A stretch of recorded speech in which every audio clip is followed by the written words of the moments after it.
Privilégio estar aqui com vocês, sejam bem-vindos à Ibaviva, não como um mero frequentador, mas um daqueles que faz parte do nosso grupo e que no nosso grupo ajuda a carregar essa história toda.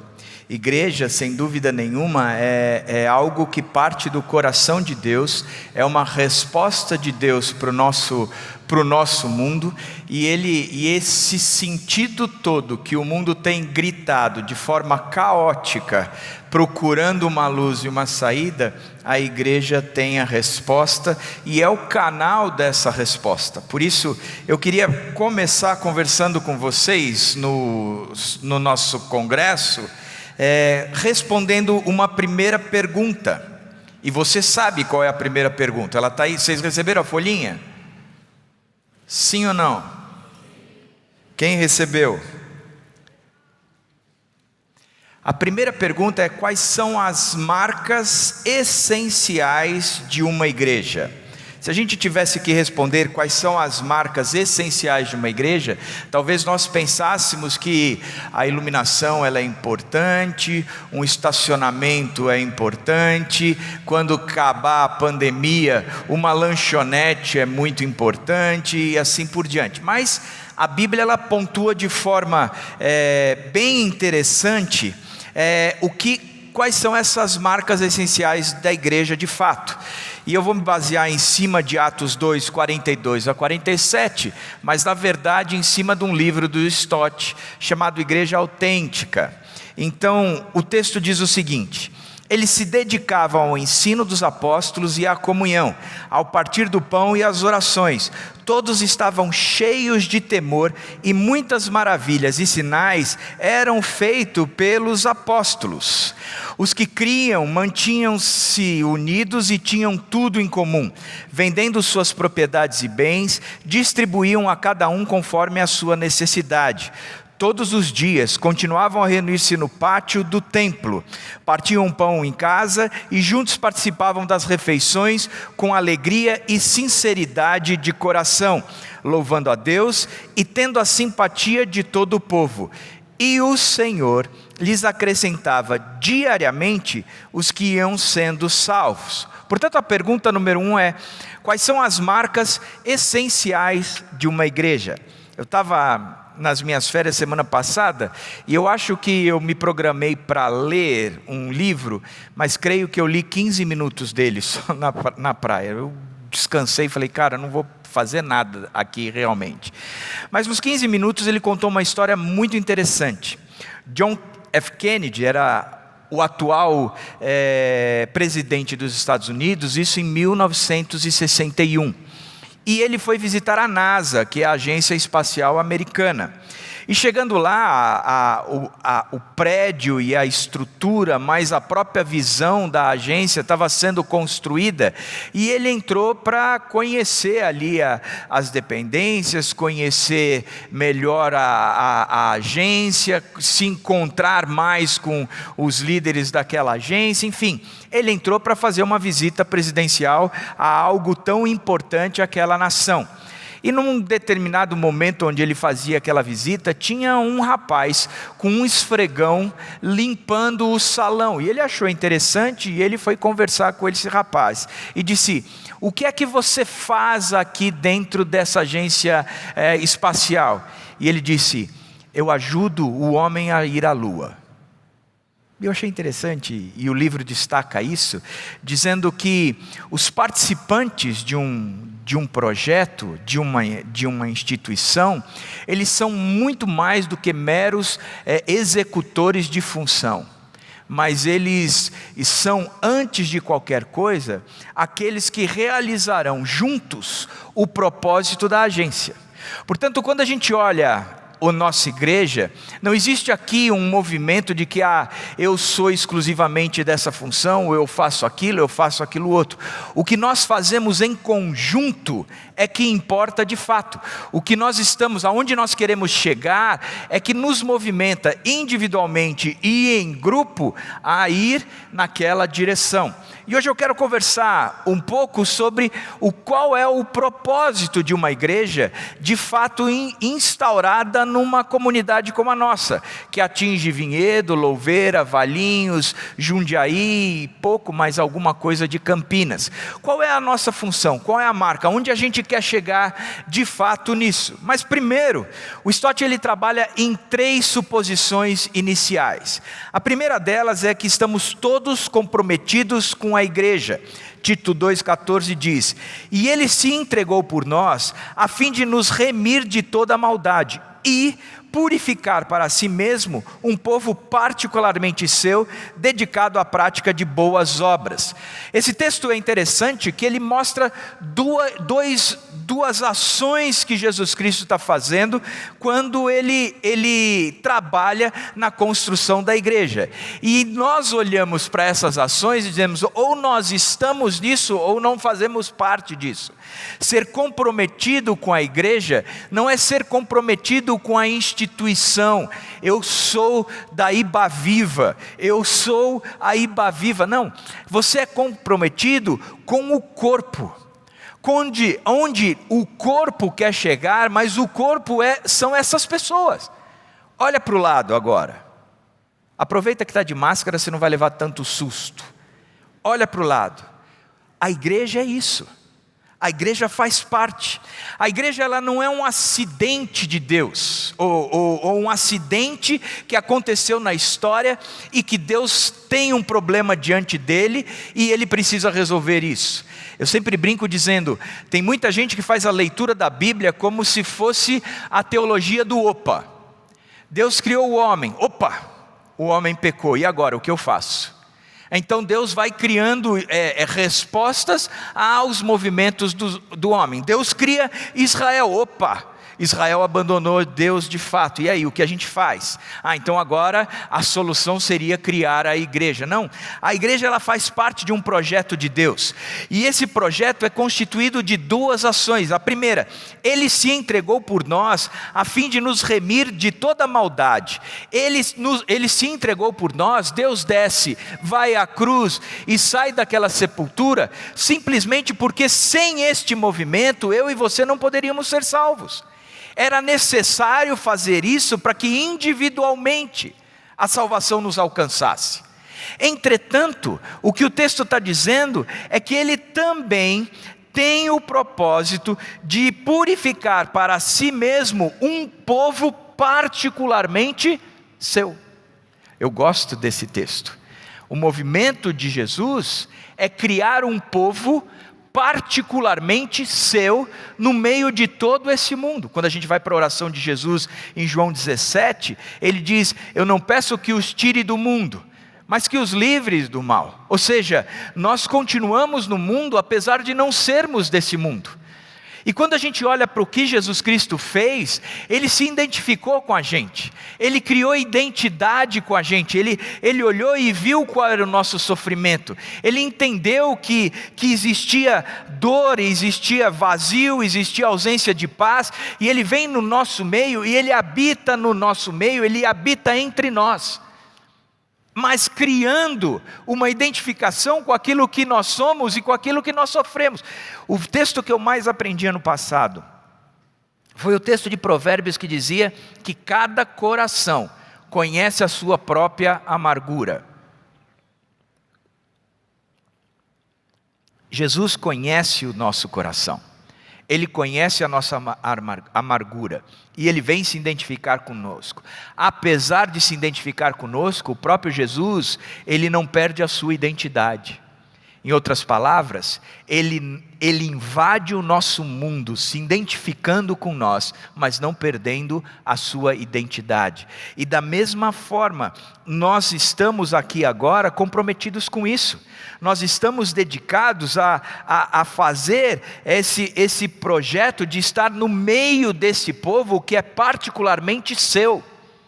O Stott diz, e eu gostei muito disso, que é verdadeiramente um absurdo aqueles que dizem que não têm igreja, mas se consideram cristão. Não existe isso. Não existem os desigrejados. Desigrejados não faz parte do corpo, porque o corpo é a igreja. O corpo são essas pessoas. E o texto de Atos 2,42, ele reflete o corpo sendo essas pessoas que se reúnem constantemente. A segunda suposição é que estamos todos comprometidos com a missão da igreja. Novamente Jesus disse: paz seja com vocês, assim como o Pai me enviou, eu os envio. Não fazemos parte do mundo, mas nós estamos no mundo. Estamos fora do mundo, mas estamos dentro do mundo. Ele vem para que nós possamos fazer isso. Ele está montando esse povo particularmente seu, mas é um povo que é seu, mas está no mundo. Que ele resgatou dos valores do mundo, mas que continua no mundo. Da mesma forma que a terceira suposição é que estamos todos comprometidos com a renovação da igreja. Presta atenção, estamos todos nós comprometidos com a renovação da igreja. E eu gosto desse texto de Atos 13:36 que diz: tendo pois Davi servido ao propósito de Deus em sua geração, significa que existe um propósito de Deus para a nossa geração. Nós temos que olhar aonde nós estamos inseridos, e nesse lugar que nós estamos inseridos, nós temos que entender que a igreja tem que ser formada, construída, edificada de forma que ela se identifique com aquele pessoal sem perder a sua identidade. Ela vai olhar para os problemas daquele povo, daquela cidade, e vai ser a resposta para aqueles problemas. A igreja ela não é formada simplesmente agora a gente tem uma liturgia, e essa liturgia é eterna. A gente não mexe na instituição, a gente não movimenta a instituição, não. A gente não pode de forma nenhuma olhar para tudo isso e dizer: nós estamos aqui, somos um povo de propriedade exclusiva, ele está criando um povo particularmente seu, mas nós não temos a responsabilidade de criar ou de ser uma igreja que de fato atenda a comunidade que nós estamos inseridos. Estava conversando com o Caleb essa semana, e por mais que vocês não acreditem, mas o Caleb me ensina muito. Ele disse uma frase que foi bem interessante quando ele conversa comigo, né? O Caleb me explicando João 4, quando Jesus vai conversar com aquela mulher samaritana. A prática comum de Israel era de que um homem não falava sozinho com uma mulher, e nem mesmo um judeu falava com uma samaritana. Mas Jesus olhou e disse: se é necessário romper com essa instituição, para alcançar e fazer dessa pessoa o meu corpo, eu rompo e eu vou lá. E Jesus chega e transforma aquela mulher, que transforma uma cidade. Portanto, nós temos que pensar nisso, como é que, como igreja, nós podemos nos movimentar, transformando a cidade, dando e criando e formando uma igreja que de fato seja significante na comunidade onde ela está inserida. Então essas três suposições iniciais é fundamental. Você não está aqui por acaso. Deus criou tudo isso aqui, Ele está montando tudo isso aqui, e você é comprometido com o corpo. Você não é igreja sozinho, você é comprometido com o corpo. Nós somos comprometidos naquele contexto de criar uma identificação, mas sem perder a identidade. E nós estamos agora, como igreja, comprometidos em responder às perguntas e às inquietações, renovando, se preciso for, a instituição, para que as pessoas tenham cada vez mais a compreensão de quem Jesus Cristo é. Baseado nisso, a gente entra em quais são as marcas essenciais de uma igreja em Atos 2, 42 a 47. Primeiro, é uma igreja que aprende. Eles se dedicavam ao ensino dos apóstolos e à comunhão, ao partir do pão e às orações. Todos estavam cheios de temor, e muitas maravilhas e sinais eram feitos pelos apóstolos. Ele se dedicava ao ensino dos apóstolos. Quem eram os apóstolos? Os 12, Paulo, Aqueles que começaram a igreja primitiva. Você vai falar, bom, hoje em dia a gente tem que se dedicar ao ensino dos apóstolos, e os apóstolos são esses que se autodenominam apóstolos por aí. Eu creio que não, na verdade, o embasamento dos grandes teólogos é que não. Os apóstolos são aqueles que começaram a igreja, os 12, mais Paulo e talvez Tiago. Esses eram de fato os apóstolos. Foram eles que escreveram uma doutrina, foram eles que trouxeram uma cartilha de ensino, do qual nós precisamos hoje perseverar em cima dela. E é interessante porque os apóstolos daquele tempo, eles formularam todo esse conceito e esse conteúdo. Mas eles viveram de forma brutal, foram perseguidos, nenhum dos apóstolos morreu de morte morrida, eles todos foram assassinados com exceção de João. Eles não tinham aonde dormir, aonde deitar a cabeça, abandonaram a família. Já os apóstolos de hoje em dia é bem diferente. Portanto, o ensino dos apóstolos, de acordo com o que a gente interpreta na Bíblia, são os apóstolos daquela época. Hoje, o ensino dos apóstolos tem que ser em cima daquilo que foi ensinado por eles. Uma igreja tem que abrir a Bíblia e ensinar a Bíblia. Por isso é uma igreja que aprende, uma igreja que estuda a Bíblia. Hoje eu tive uma conversa com um amigo que eu falava, você precisa estudar a Bíblia. Começar a frequentar alguns cursos daqui, precisa, não dá para parar. Estudar a Bíblia tem que ser um constante, e a nossa igreja, ela cuida, ela preserva essa prática, de chegar diante de vocês com um conteúdo bíblico, entregue de púlpitos, entregue nos pequenos grupos, entregue nos devocionais, entregue em qualquer área, seja criança ao mais velho, nós temos essa preocupação de promover esse aprendizado bíblico o tempo todo. Segunda característica é que é uma igreja que cuida. Eles se dedicavam aos ensinos dos apóstolos e à comunhão. A comunhão é essa questão de a gente estar cuidando de fato um do outro. Não é simplesmente repartir algo, mas é de fato cuidar do outro. É o que eu tenho, já não é mais meu, mas é nosso. Nós fazemos parte desse projeto todo. Eu respondo à oração do Pai Nosso. O Pai que é nosso, me dá um pão que é nosso para ser distribuído entre nós. O pão não é meu. O Pai que é nosso nos ensina a nos perdoarmos, porque essa unidade em cima do perdão é fundamental para caracterizar uma igreja. O Pai que é nosso nos ensina que nós só crescemos ao partilhar as provações e as tentações. É só quando eu abro o meu coração para o outro, é quando eu rasgo o meu coração para o outro, é quando eu peço socorro para o outro, é que eu sou curado. O Pai é nosso. O alimento, o pão é nosso, o perdão é nosso, a tentação é nossa, portanto nós cuidamos. E olhando o primeiro ponto, que foram as pressuposições, quais são as respostas que essa sociedade que nós vivemos precisa obter? Quais são de fato as perguntas que eles estão fazendo? Ou simplesmente nós estamos respondendo o que nós queremos responder? Como é que a gente cuida? Como é que a gente se cuida? Como é que a gente entende que a igreja continua sendo a solução para este país, a solução para este planeta? Como é que a gente entende, como é que a gente pode ser eficaz dentro da empresa que você trabalha?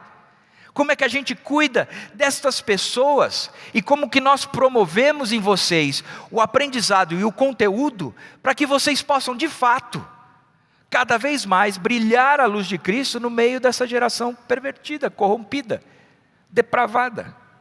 Portanto, uma igreja cuida. Nós somos suportados um pelos outros. E eu gostei demais do período da pandemia, como houve a provação de que nós somos uma comunidade que cuida de fato. Eu ligava para o pessoal, não, meu pequeno grupo tem cuidado de mim. Não, meu pequeno grupo está junto de mim. Não, meu pequeno grupo promoveu o meu casamento porque eu não tinha recursos para isso. Eles se juntaram e nós fizemos uma festa aqui. E eu celebrei casamentos promovidos pelo pequeno grupo, porque eles cuidam das necessidades gerais. É uma igreja que adora. Eles se dedicavam ao partir do pão e às orações. O partir do pão, sem dúvida nenhuma, é a ceia, é o repartir necessariamente o pão, lembrando do corpo de Cristo, e o beber do cálice, lembrando do sangue. Isso é um memorial, sim. Aqui pode ser o partir do pão nas casas, mas aqui tinha a ver com aquele momento onde a comunidade junta celebrava o processo de regeneração em Cristo, de ser transformados por Cristo, pelo sacrifício de Cristo, porque a ideia e a mensagem principal de uma igreja, de uma comunidade, tem que ser de fato Jesus Cristo. E essa mensagem é tão pregada que o resultado de tudo isso é que o povo ora. Diz que eles perseveravam, se dedicavam ao partir do pão e às orações. É uma igreja que gasta tempo orando um pelos outros. E aqui não era uma oração individualizada, mas era uma oração comunitária. Da mesma forma como o partir do pão era um movimento comunitário. Portanto, a igreja se direcionava a isso. E por fim, é uma igreja que evangeliza. E o Senhor lhes acrescentava diariamente os que iam sendo salvos. Uma igreja saudável, que tem vida, uma igreja viva, ela sem dúvida nenhuma, ela tem uma subsistência, uma qualidade absurda. Mas a qualidade sem crescimento, de acordo com a Bíblia, não vale de nada. É da mesma forma como você olhar um bebezinho. Bebezinho é a coisa mais linda, saudável pra caramba, está ali cheio de vida, acorda de madrugada porque quer mamar, dá um trabalho desgraçado. Eu tenho visto os pastores aqui da igreja, são quase zumbis, só sobra eu e o Alan, o resto zumbi. Fui dormir 7 horas da manhã hoje porque fulano estava chorando. Eu falei, bem feito, eu já passei por isso. Quero mais é que vocês fiquem acordados mesmo. Lembro de uma vez de uma amiga que pediu para que eu fosse para a casa dela, e o filho dela pareia em idade com o Felipe. E o Felipe tinha muita dificuldade de dormir, não dormia de jeito nenhum. E ela me chamou na casa dela e disse, você pode orar pelo meu filho, porque ele não dorme? Eu falei, não oro, porque se o teu filho dormir e o meu não, que eu tenho orado sempre, eu vou ficar muito chateado. Então fica acordado enquanto eu fico acordado também. Eu até orei, mas vocês sabem como.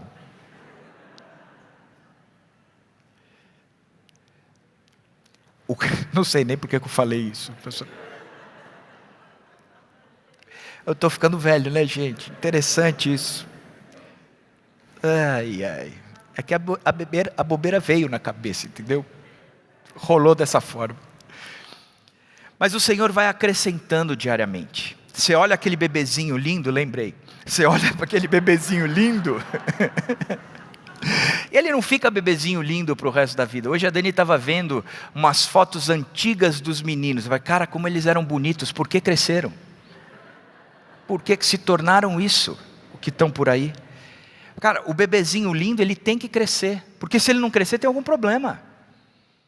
Tem algo que precisa ser estudado ali, diagnosticado, porque ele cresce. Da mesma forma como um organismo como a igreja, ele não é fechado em si mesmo. A igreja viva, ela cresce, e o Senhor lhes acrescentava diariamente os que iam sendo salvos. É o acréscimo do Senhor. Portanto, são esses 4 pilares que a gente tem que entender. Olhando para a nossa igreja e o movimento do que a gente vai fazer esse ano, para que vocês possam fazer parte dessa agência espacial, dizendo, eu ajudo o homem a chegar na lua, eu faço parte do projeto da Ibaviva, eu quero ser de fato alguém que transforma uma cidade por intermédio de uma igreja acolhedora, que promove renovação cultural e cura social, por intermédio de pessoas verdadeiramente discípulos de Jesus Cristo, transformados pelo ensino. Eu quero fazer parte de uma igreja assim. Eu quero fazer parte desse projeto. Eu trabalho na comunicação, no GC, na nova geração, nas mulheres, sei lá eu aonde, mas porque eu estou fazendo parte dessa igreja que tem esse propósito. Agora, o que é que nós vamos fortalecer esse ano? Qual é a grande fala da gente esse ano? Primeiro, na questão do que aprende. Se você percebeu, o movimento da gente esse ano foi enxugar o que acontece às 9 horas da manhã na nossa igreja. A gente tinha uma celebração às 9 que a gente não tem mais. E a celebração que era às 11, ela veio para as 10h30. Por quê? Às 9 horas da manhã, o prédio todo vai ser voltado para a área de ensino, de educação. O crescer está aí, crescer para criança, quando tem classe de integração, qualquer tipo de... O domingo de manhã, 9 horas da manhã, é um espaço na nossa igreja voltado inteiro para a área, para o aprendizado, para a gente conhecer mais a Bíblia, a gente se aprofundar mais na Bíblia. Portanto, você tem que fazer parte. O crescer já começou. E em fevereiro começam novas turmas. Você pode ir fazendo a sua inscrição já, porque precisa estudar. Não dá para parar. Não dá para parar. Dos pastores da nossa igreja, Israel acabou de terminar o doutorado dele. Eu, Patrick, Caleb, Alan, nós estamos estudando teologia nos servos de Cristo. O Bruno é que não está fazendo nada. Está se recuperando aí, né? Mentira, o Bruno está terminando a pedagogia. Ele tem estudado pedagogia. Cara, estudar é questão fundamental para nós. Nós precisamos.